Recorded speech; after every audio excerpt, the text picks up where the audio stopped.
كتنزل بشوية، كل مرة كيضرب البرق، كيبان الشارع واضح بحال إلا شي حد واقف فيه، ولكن ملي كيدوز الضوء مكيبقى حتى أثر.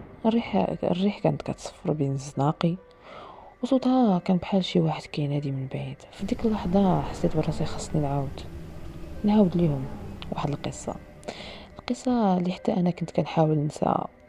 قلت لهم بصوت هادئ وهابط: غنعاود لكم حاجة وقعت لي أنا، ولكن من داك النهار عمري ما بقيت كنشوف الحمام بنفس الطريقة. سكتوا كاملين وبداو كيسمعوا، قالوا: شنو؟ عاود لينا صاحبي، اصلا باش نيت نشدو الستون ونبقاو مقصرين هاد الليلة. قلت لهم واخا.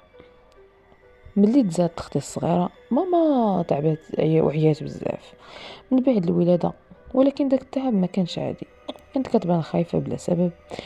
من داك النهار الدار تبدلت، الجو ولا ثقيل، السكون ولا مرعب، وحتى الضوء ولا ضعيف. نهار من النهارات كنت بوحدي في الدار.